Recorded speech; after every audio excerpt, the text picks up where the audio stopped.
Libro de Esther, capítulo 2, verso 7. Cuando usted tiene, me da un fuerte amén para saber que está conmigo en la palabra. Vamos a leer desde el verso 7 hasta el verso 9. Yo leo una versión nueva, traducción viviente. Si usted tiene esa versión, puede acceder a ella. Si tiene alguna otra versión, puede hacerle la versión que usted tenga esta mañana. Dice la palabra del Señor: Mardoqueo tenía una prima joven, muy hermosa y atractiva, que se llamaba Hadasa, a la cual también le decían Esther. Cuando el padre y la madre de ella murieron, Mardoqueo la adoptó, la integró a su familia y la crió como su propia hija.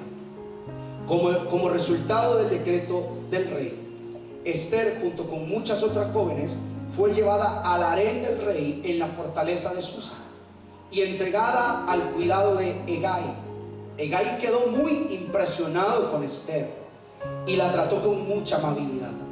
Enseguida ordenó que le prepararan una dieta especial y se le hicieran tratamientos de belleza.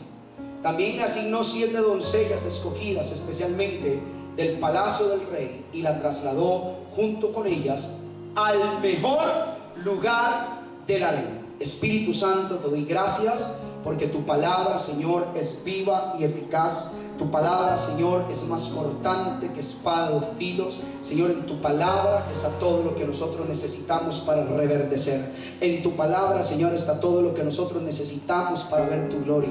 Es en tu palabra, Señor, que está todo lo que necesitamos para poder encontrar nuestro designio divino, en el nombre que es sobre todo nombre, en el nombre de Cristo Jesús. Amén y amén.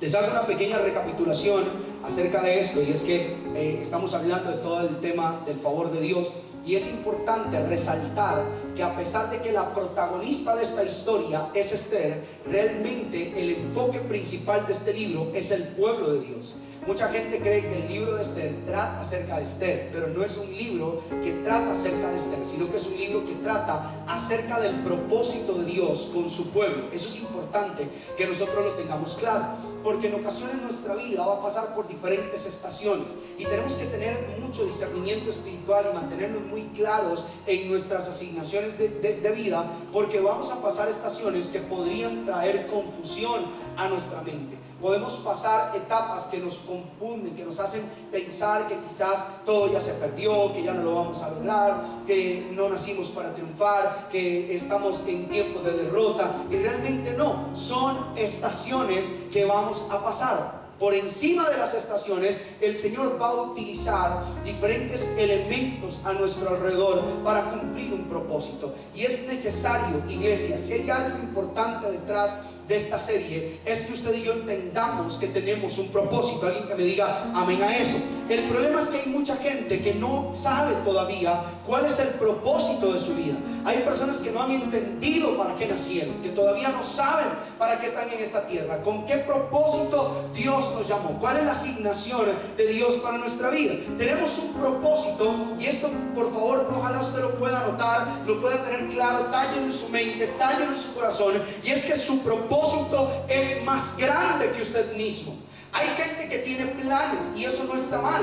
Usted puede tener el plan de crecer financieramente, puede tener el plan de comprarse una casa propia, puede tener el plan de abrir un negocio, puede tener el plan de casarse, puede tener el plan de consolidar una familia. Usted puede tener un plan, pero por encima de ese plan usted tiene un propósito.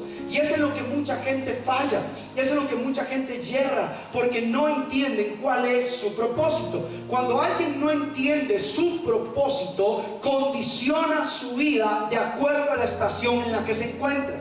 Cuando usted no entiende cuál es su propósito, usted podría ponerlo a un lado y hacer un orden, una reestructuración de prioridades donde su propósito no sea parte de eso. Hay mucha gente que tiene prioridades en su vida, pero su propósito no es una prioridad. Hay personas que tienen proyectos y esos proyectos vinieron a ocupar su primer lugar, pero ya no es su propósito. Ya no es para qué me llamó Dios. Ya usted Dios lo llamó para algo más grande que ser papá, quiero que lo sepa.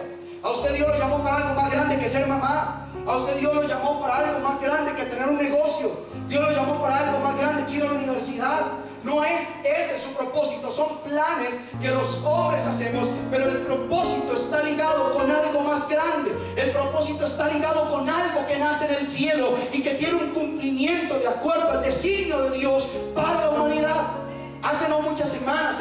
acá, Dios me hace esa pregunta y me dice, ¿cuál es tu propósito? Y eso me confronta profundamente, porque muchas veces confundimos nuestras tareas de vida con nuestro propósito, y no es así. Mi propósito no es predicar, mi propósito no es dar conferencias, mi propósito no es viajar, ese no es mi propósito.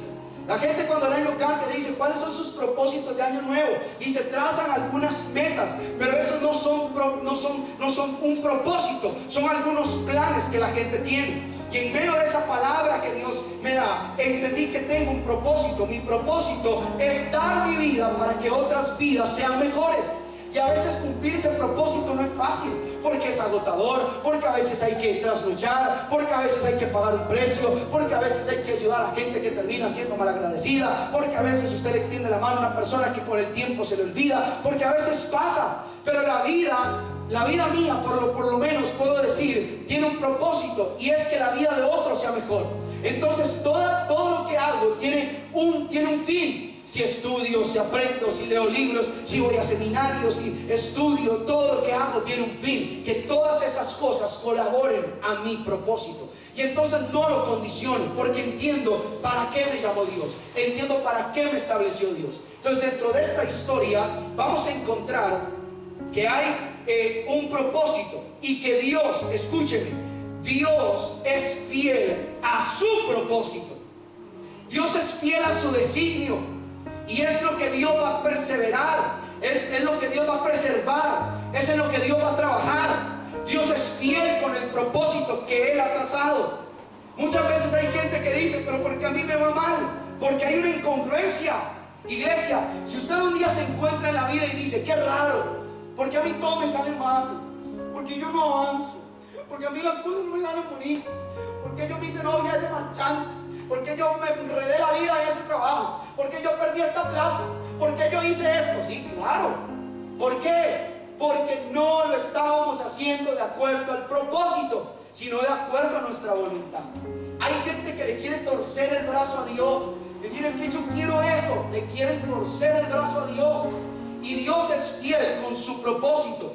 Y en ocasiones hay una incongruencia en nuestra vida en función de lo que queremos con lo que tenemos que hacer, función de lo que nosotros deseamos en relación a lo que Dios nos ha llamado a hacer.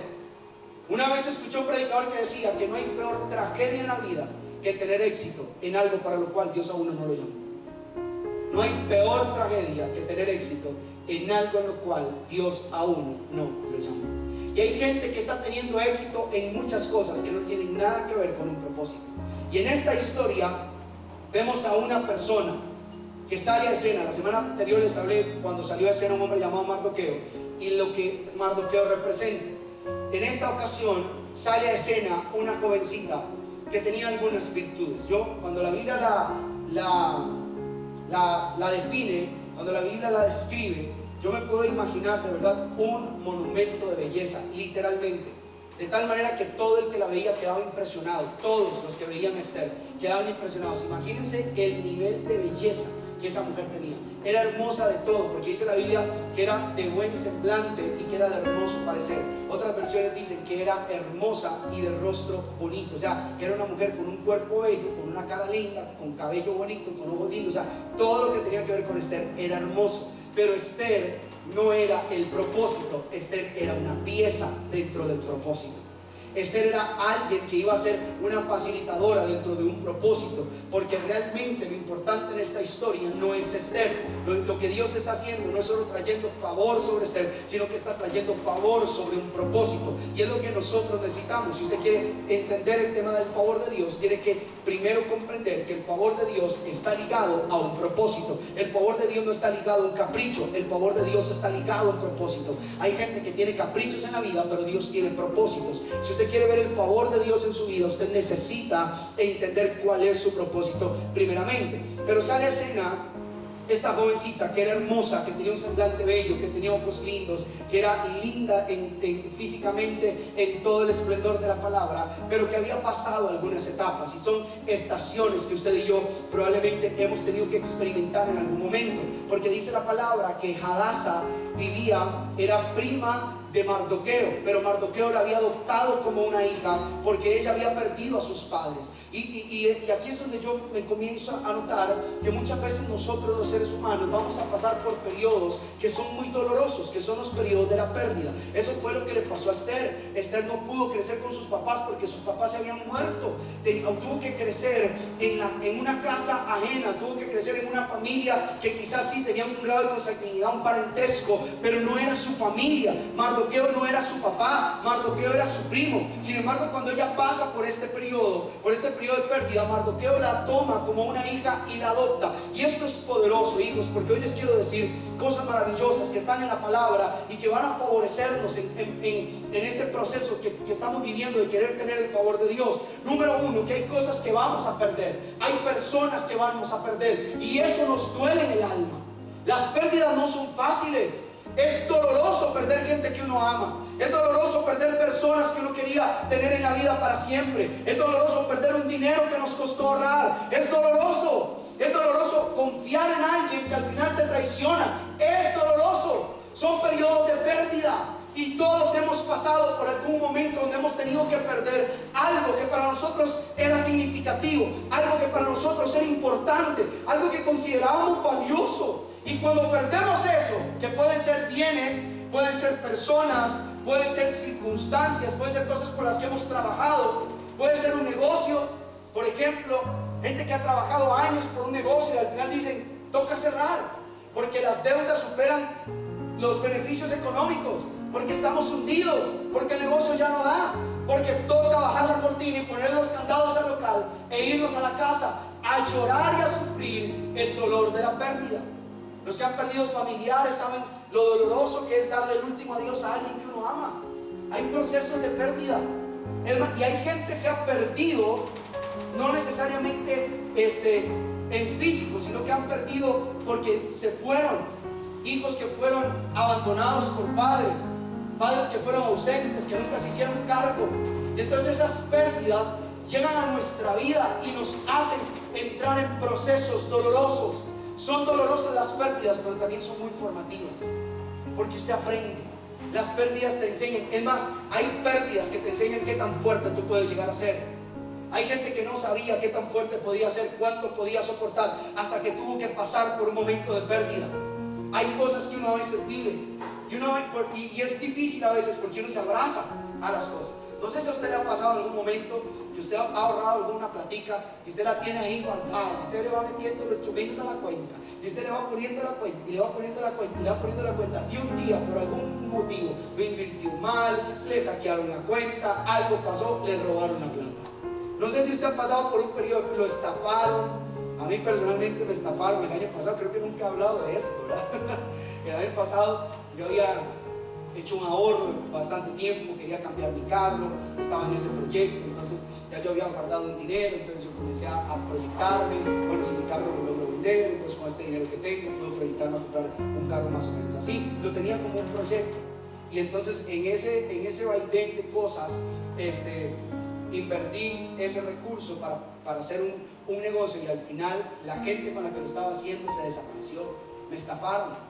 Y a pesar de que al tiempo regresaron, mire Andrés, yo sé que usted ha estado así, hemos estado en la situación, y ahí estaban, al final uno sabe que hay gente que hace las cosas como para evitar su problema legal o cosas así. Y yo le oré a Dios, pero cuando esa plata se me fue, literal, y un día estaba en mi cuarto y decía, ¡qué idiota! O sea, ¿en qué momento?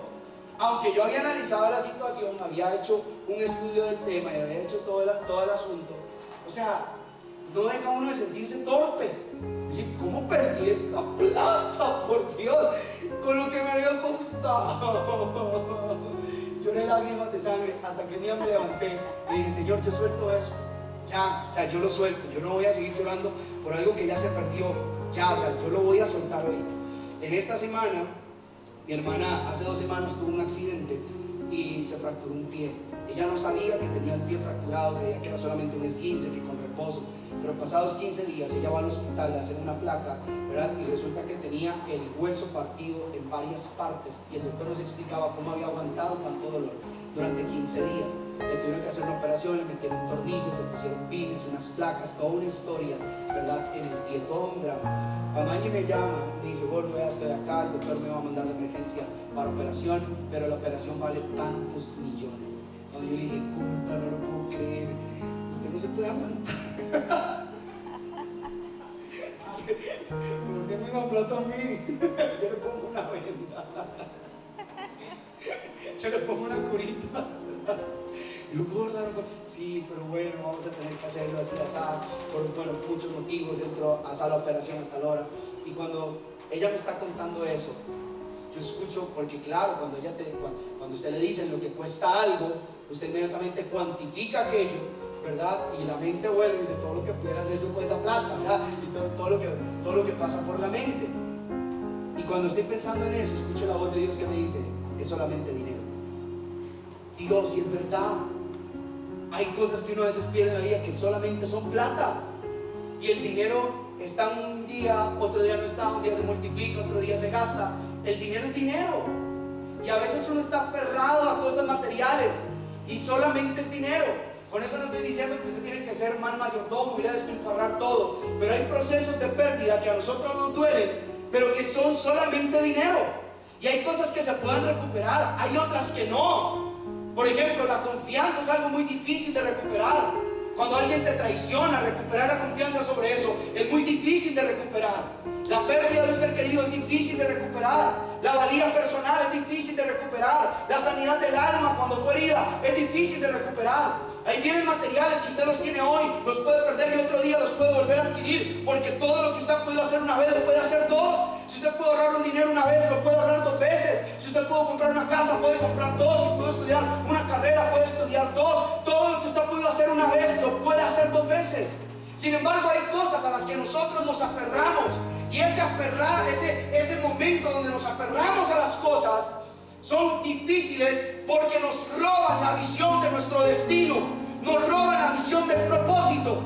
Dice la palabra que un día había un hombre llamado Saulo que va de camino a una ciudad en Damasco, donde escuchó que había un creciente número de creyentes, que la iglesia se estaba multiplicando, y el tipo era defensor a muerte de la religión. Y él dijo, ¿qué les pasa de poco de locos? Hablando de un Cristo que se murió y que le robaron el cuerpo, y que ahora andan diciendo que resucitó. Ese poco de locos los vamos a matar. Y entonces Saulo pide cartas de autorización, porque si se resisten los mato. Y allá iba para Damasco. Y cuando va para Damasco, usted la historia la conoce, la ha escuchado muchas veces. Cuando Saulo va para Damasco, hay una luz. La gente dice que lo botó del caballo, pero la Biblia no dice que Saulo iba montando un caballo. La gente dice, porque el Señor botó a Saulo del caballo. No, la Biblia no dice que iba montando un caballo. Usted lo asume porque se imagina que Saulo iba montado un caballo para Damasco, pero la Biblia no dice eso. Lo que la Biblia dice es que vino una luz resplandeciente que lo dejó ciego. Cuando esa luz viene y le quita la visión, Saulo escucha una voz que le dice, Saulo, ¿por qué me estás persiguiendo? No persistas en algo que solamente te va a hacer daño. Y Saulo dice, ¿quién eres? Dice, soy yo, Jesús, al que tú estás persiguiendo. Y lo curioso de esta historia es que Saulo tiene que pasar por un momento de pérdida, por un momento donde su luz física tuvo que apagarse para poder ver el propósito de Dios. Y en ocasiones hay cosas que se nos apagan. Dice, ¿y ahora qué voy a hacer? Me dejó George y yo lo amaba. Se le apaga la luz del alma. Dice, se me fue mi hijo, se me casó, se fue a vivir a otra casa. ¿Y ahora yo qué hago? Si mi hijo es la luz de mis ojos. Se le apagó algo. Lo echaron del trabajo donde tenía 15 años de estar laborando. Y llegan a la casa y dicen, ¿que ahora yo en qué voy a trabajar? ¿A mí en quién me van a contratar? Yo le he dedicado mi vida a esto. Hay luces en la vida que se apagan, pero esos luces que se apagan en nosotros es para que podamos ver el propósito de Dios detrás de eso. Nos es difícil lograrlo porque no tenemos la visión clara, pero Dios le marca el camino a Saulo y le dice algo poderoso. Le dice, vas a entrar en la ciudad porque ya tengo un plan. ¡Oh, es de gloria! ¿Saben qué nos pasa a nosotros? Que a veces pensamos que Dios no tiene un plan. Se nos hace difícil entender que Dios tiene un bendito plan. Porque como uno no lo gobierna, como uno no sabe por dónde va a venir, como uno no sabe cómo va a pasar, pero Dios siempre termina teniendo un plan. Lo poderoso de esto es que, al igual que la historia de Esther, el Señor comienza a mover sus piezas para cumplir un propósito. Lo mismo que usted está necesitando hoy, Dios se lo está hablando a otra persona para que se lo provea. Hay gente que esto no lo ha entendido, que voy a hacer sin trabajo porque tiene la visión nublada. Pero lo que usted no sabe es que ya Dios puso su currículum en el escritorio de alguien que lo va a llamar para poderlo contratar. Usted no lo sabe, usted tiene la visión nublada, pero ya Dios tiene un plan. Creemos que no, porque no lo estamos viendo. Y entonces cuando la gente se maravilla, pastor, mira el testimonio que le tengo que contar. Me llamaron de tal lado, me llamaron de Disneylandia, que quieren que sea la pareja de Minnie. Y entonces voy para allá, me dan la visa, me dan todo. Usted no sabe lo que me pasó, pastor. Me llamaron de tal lado, que tengo un bono, que yo había guardado una plata en una cooperativa y que entonces se me multiplicó a mí, se me volvió la plata de la cooperativa, pero resulta que tengo una platica de esa cooperativa. Y era lo que me pasó. Me llamó un jefe que yo había tenido hace 10 años atrás, que me dijo, me estaba pensando en usted, y entonces me acordé y la llamé, mire, usted necesita un trabajo, porque mira que yo estoy pensando en contratar a alguien. Me acordé que usted era tan buen empleado, pastor. Mira lo que me pasó. Me llamó un primo y me dijo, primo, usted siempre está allá en tal lugar así, es que mira que yo voy para allá y necesito que alguien me ayude y me va a pagar una plata porque yo lo lleve para que lo haga. Hay gente que está viendo el testimonio, pero es que ese testimonio no es que usted iba caminando por la vía y yo digo, ¡pum! Ahí está el milagro, mire, se lo acabo de poner. No, desde antes ya Dios tenía el plan. Antes de que usted llegara a esta necesidad, ya Dios había establecido el plan con el cual lo iba a auxiliar, porque Dios siempre tiene una estrategia. A Dios su necesidad no lo toma por sorpresa. Dios sabía que usted iba a vivir esto. Dios sabía que usted iba a pasar por aquí. Él sabía la gente que lo iba a traicionar. Él sabía las personas que lo iban a abandonar. Él sabía la gente que a usted lo iba a lastimar. Dios sabía los dolores que usted iba a vivir. Y antes de que eso llegara, ya Dios había establecido un plan. Porque dice la Biblia que había en Damasco un hombre llamado Ananías, a quien Dios se le había aparecido. Ya Dios se le apareció a alguien. Yo creo que ya Dios se le apareció a alguien que tiene el trabajo que usted necesita. Yo creo que ya Dios se le apareció a alguien que tiene el cheque que usted necesita. Yo creo que ya Dios se le apareció al profesional que usted necesita. Yo creo que ya Dios se le apareció al doctor que usted necesita. Yo creo que ya Dios se le apareció al amigo que usted necesita. Yo creo que ya Dios se le apareció a la persona que va a facilitar su propósito. Ya Dios lo hizo. Dios ya a alguien se le apareció en algún lugar. ¿Cómo? Yo no lo sé. Si yo les contara, iglesia, testimonios. Y es que de verdad yo no me paro en hay gente que cree que uno a veces vive con un mundo de fantasía, pero es que a mí me pasan unas cosas tan locas que yo digo, esto definitivamente solo Dios lo puede hacer. Únicamente el Dios al que yo sirvo lo puede hacer. Dios me ha sorprendido con personas que yo nunca me hubiera imaginado que por ahí podía venir una bendición. Yo he recibido llamadas que en la vida me esperaba, pero todo el día las creo. Todos los días tengo la expectativa, algo Dios va a hacer hoy. Una llamada milagrosa va a llegar y yo me levanto y comienzo a profetizar y comienzo a hablar palabras. Es que uno a veces parece un loquito, hermano, pero esto es así, ¿verdad? A veces uno tiene que levantarse y empezar a caminar en el cuarto, empezar a declarar al Padre, los cielos se abren, las fuentes se abren. Señor, hoy tú nos vas a traer un pozo de ese pozo que da agua en medio del desierto. Hoy una llamada va a llegar, la llamada milagrosa, tengo la expectativa, alguien se va a sanar, una persona. Y yo a veces me pongo así, ¿verdad? A caminar en mi cuarto y comienzo a orar y comienzo a profetizar y comienzo a declarar palabra y comienzo a enviar la palabra de bendición y lo bendigo a usted, bendigo su casa y bendigo su matrimonio y bendigo todo lo que usted hace y bendigo lo que emprende. Y yo digo, Señor, y tú vas a multiplicar las familias de la iglesia y tú vas a traer cosas sobrenaturales y tú vas a hacer cosas de Señor maravillosas. Y un día entonces me di cuenta que a veces uno parece un loco haciendo esas cosas, pero más loco parecía Ezequiel cuando llegó a un lugar y había un valle lleno de huesos secos y entonces la voz de Dios le dijo, vino palabra de Jehová a mí diciendo, Ezequiel, profetiza, hijo de hombre, y declara que todos estos huesos secos se van a llenar de vida. Y yo dije, si los huesos secos pueden vivir es porque yo nací para llamar las cosas que no son como si fueran. Por eso profetizo, porque sé que hay un propósito y dentro de ese propósito ya fue redactado un plan. Alguien que me diga amén a eso. Alguien tiene que levantarse a declarar lo que no es como si ya fuera. Alguien tiene que empezar a bendecir los hijos, bendecir la casa, bendecir el matrimonio, bendecir el hombre de Dios que el Señor le puso en casa. Alguien tiene que bendecir el trabajo incluso que todavía no ha llegado, las finanzas que no han llegado, el negocio que todavía no ha florecido. Alguien aquí tiene que parecer un loco todos los días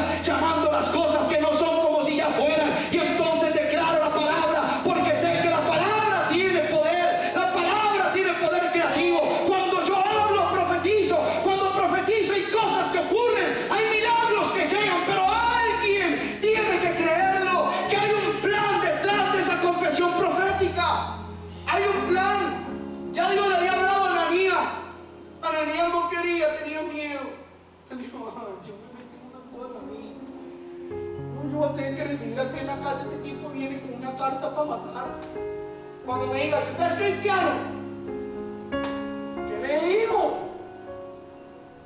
Pero dice la palabra que la voz decía que lo iba a recibir, porque instrumento útil me es este para que testifique a los gentiles.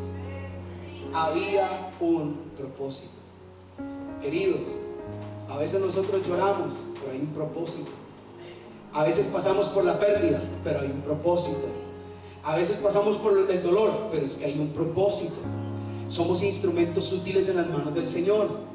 No hay adversidad, escuche esto por favor, porque hay crisis que uno experimenta en la vida que son el resultado de malas decisiones tomadas, y hay crisis que uno experimenta en la vida que son para acercarnos al propósito de Dios. Por eso cuando usted toma decisiones, usted tiene que saber que está tomando decisiones en función a un propósito, no en función a su voluntad. Si lo hace en función a su voluntad, usted puede empezar a acarrear problemas por tomar decisiones equivocadas, pero si usted lo hace en función al propósito de Dios, aunque vengan momentos de crisis, esas crisis lo que están haciendo es acercándolo al plan de Dios. Y muchas veces ese plan nos trae momentos de desgaste, momentos de confusión, como estaba Ananías, confundido quizás, ¿qué voy a hacer? Pero Ananías era el instrumento de Dios para cumplir un propósito en la vida de Pablo. Si yo les hablara hoy acerca de propósitos, hijos queridos, no hay nada en su vida. Yo quisiera que usted pensara por un momento cómo llegó esta mañana hasta este lugar.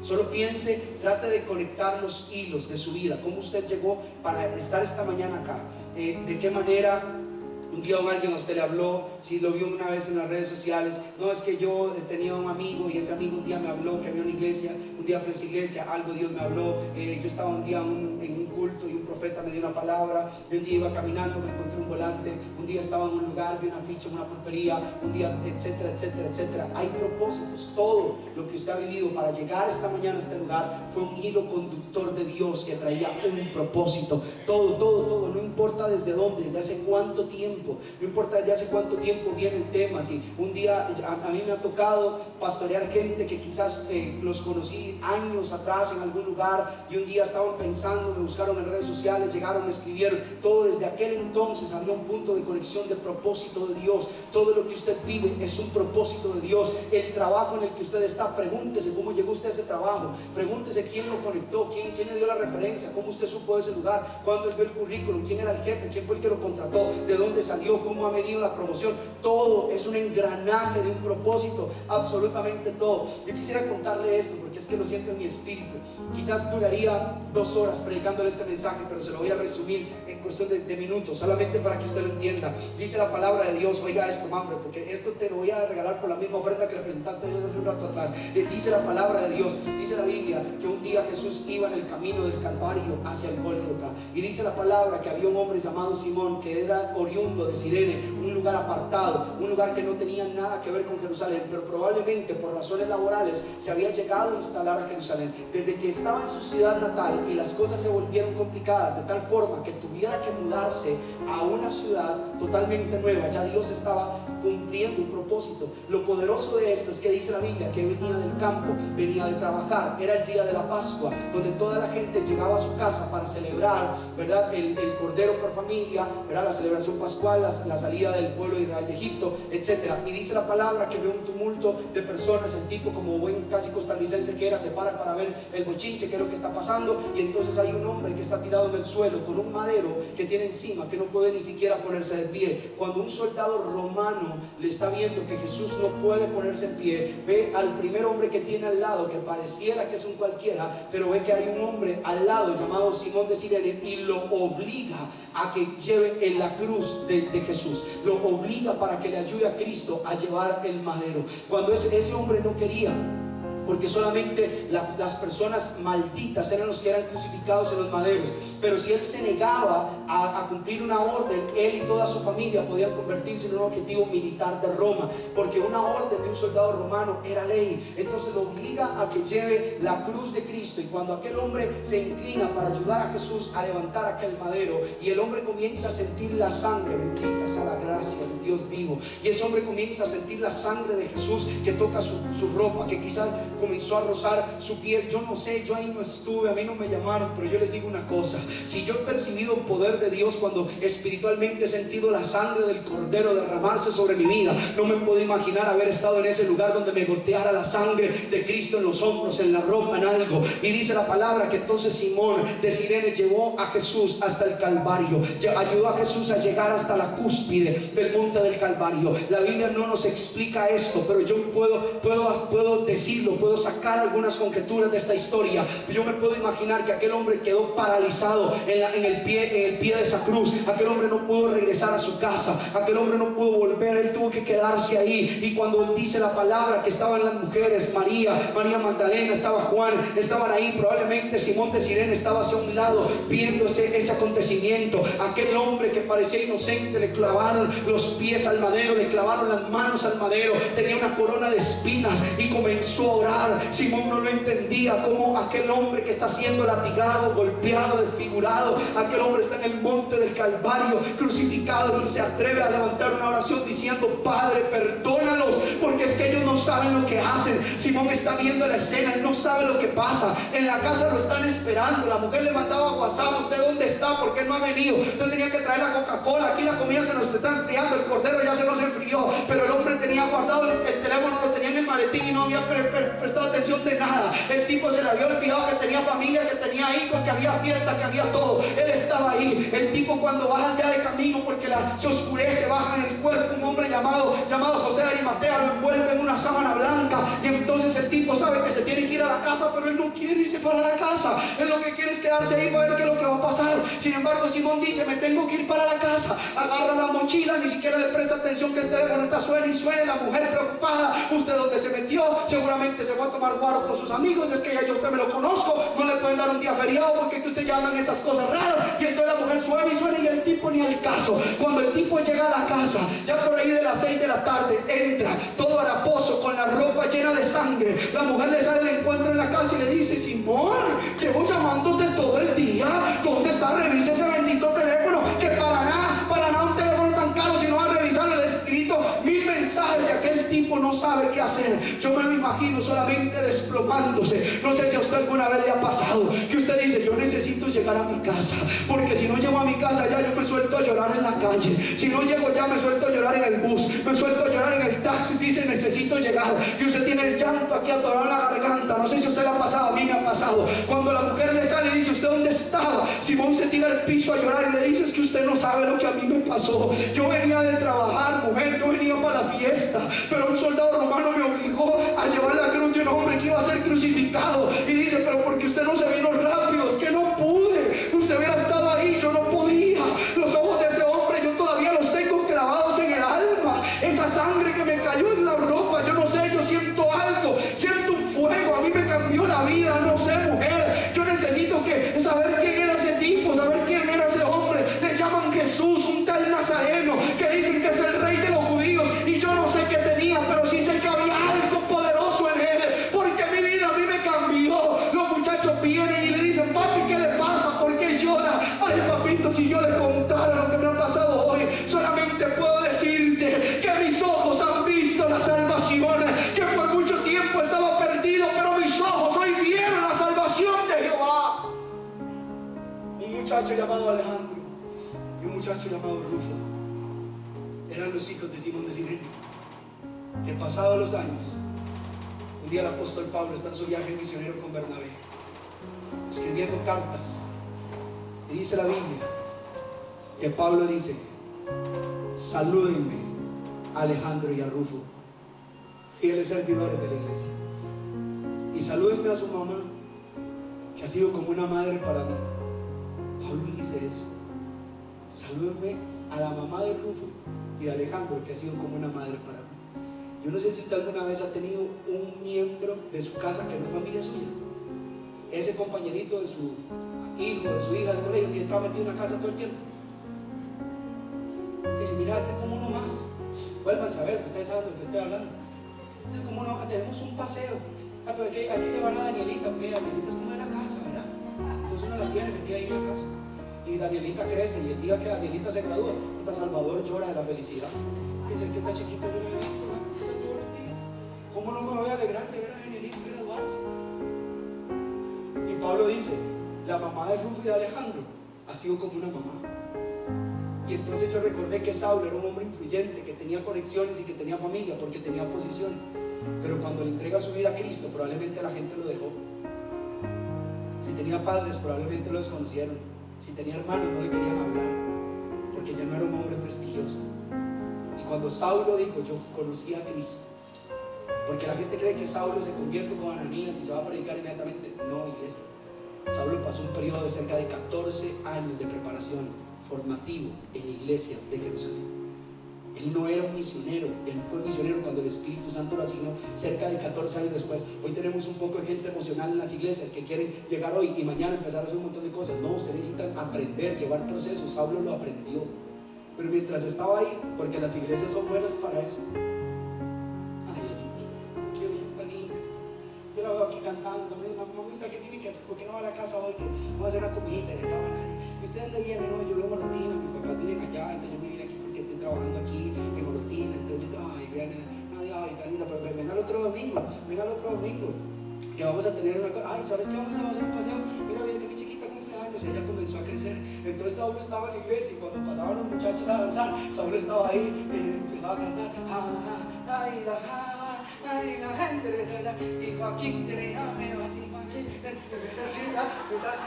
pasaba, y entonces estaba Alejandro, y entonces brincaban los tres, Rufo, Alejandro y Saulo brincaban en la iglesia, y cuando terminaba la historia, terminaba el culto, entonces dice que ellos llegaban y la mamá, la Biblia no lo dice, pues yo me lo imagino, pero la mamá le decía, muchachos, ¿qué van a hacer? Vamos a almorzar a la casa, y ella le decía, sí, pues sí, mi familia ni me quiere, y entonces llegaba a la casa. Oiga esto, poderoso, esto es poderoso. Cuando usted estudia el Nuevo Testamento, usted se da cuenta que más del 60% de la doctrina cristiana fue escrita por Saulo, por Pablo, el apóstol Pablo. Más del 60% de la doctrina cristiana que usted y yo predicamos, la escuchamos de un hombre llamado Pablo que la escribió. Pero Pablo habla de la crucifixión de Cristo y Pablo no estuvo ahí, Pablo nunca estuvo en ese lugar, pero hubo algo que sí tuvo, un amigo llamado Simón que fue obligado a llevar la cruz de Cristo, que era el esposo de aquella mujer que lo había adoptado como un hijo, que lo metía en su casa. Y yo me puedo imaginar que cuando Pablo llegaba, se sentaba con Simón, y Simón le decía, papito, vea, hoy te voy a contar algo que no te he contado. ¿Cuánto tiempo Saulo sentado en el sillón de la casa de Simón, y Simón diciéndole, viera los ojos de Jesús? Esos ojos te marcan la vida, esos ojos se te meten por dentro, algo te pasa. El poder de la sangre. Y te voy a hablar del poder de la sangre, porque no estuviste ahí, pero yo sí estuve ahí. No estuviste ahí, pero a mí esto sí me pasó. Yo te voy a hablar el día que Jesús pronunció las 7 frases en el monte del Gólgota, antes de exhalar su espíritu y entregar. Hoy te voy a hablar de cómo fue el camino hacia el monte de la calavera. Hoy te voy a hablar de cuánto pesaba la cruz. Hoy te voy a hablar de la oración de Cristo cuando dijo, Padre, perdónalos porque no saben lo que hacen. Quizás Saulo no estuvo ahí, Saulo no estuvo presente el día de la crucifixión, pero había un hombre llamado Simón de Cirene que iba pasando aquel día, que le cambió la vida para siempre, de tal manera que toda su familia se convirtieron en columnas de la iglesia, de tal manera que años más tarde el apóstol Pablo tiene que mencionarlos en la iglesia, en las cartas. ¿Por qué lo menciona en las cartas? Porque la gente sabía quiénes eran, conocían quiénes eran esos líderes, quién era Alejandro, quién era Rufo, quién era la esposa de Simón, quiénes eran. Y ahí es donde yo entiendo que toda iglesia tiene un propósito. Había un propósito de que Simón viniera del campo, había un propósito de que ayudara a Jesús, había un propósito de que se conectara con Dios, y había un propósito de que Saulo de Tarso estuviera metido en esa casa. Por eso le digo, usted no sabe para qué Dios lo ha llamado todavía, pero siga predicando, porque un día puedes ganarte un alma que será un Saulo de Tarso. Tus hijos pueden ser un Saulo, pueden ser un Pablo que predica a tiempo y fuera de tiempo, porque hay un propósito. Hay un propósito que a veces no lo vemos. Simón pensaba que estaba siendo obligado, pero lo que no sabía es que la vida le estaba cambiando. Estaba cambiando la vida de sus hijos, estaba cambiando la vida de su esposa, y su casa iba a ser un vientre que pariría un apóstol Pablo. Yo no me puedo imaginar cuántas horas invirtió Pablo para escuchar de la voz de Simón el poder del Calvario, el poder de la cruz. Y Saulo nunca estuvo ahí, pero tuvo alguien que lo pudo contar de primera mano. ¿Qué pasó en el monte del Gólgota? Iglesia, a veces nosotros no entendemos, porque somos como un Simón obligado por un soldado a hacer algo que no queremos hacer, pero ese algo podría estar marcándonos la vida. Aquel día Esther dijo: lo voy a intentar. Si pierdo, si fracaso, voy a condenar mi vida entera a estar en el harén de un hombre pagano, pero lo voy a intentar por cumplir el propósito de Dios. Iglesia, ¿qué cosas tenemos que hacer para cumplir el propósito? ¿Quién le tenemos que abrir la puerta de casa para cumplir el propósito? Cuando yo veo amigos que he podido pastorear, tenía una oveja, Junior, tu sobrino, llegaba Junior Andrés, llegaba a la iglesia y se sentaba atrás, porque cada vez que llegaba era llorar. Cada vez que se predicaba la palabra, el hombre no podía dejar de llorar, Estábamos en la alabanza, media fiesta, medio jubilo, y el tipo sentado en una silla llorando atrás, llorando, periodos largos de procesos difíciles, de situaciones de pandillas, de vicios, de malas amistades. Cuando yo veo a Junior hoy, ese muchacho no se detiene, predica en todas partes, anda predicando en los colegios, predica en las iglesias, lo invitan a diferentes lugares, una fe sólida. Digo, valía el esfuerzo de pararme en un altar para soltar una palabra, porque no sabía cuál corazón iba a estar afectando. Y por eso mi trabajo es seguir predicando. Yo no puedo dejar de predicar, iglesia.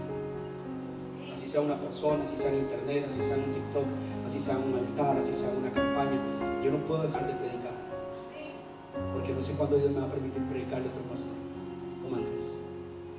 No sé cuándo yo le voy a estar predicando a un Saulo de Tarso. Lo que yo sí sé es que hay una línea conductora de propósito de Dios, porque Dios siempre cumple su propósito.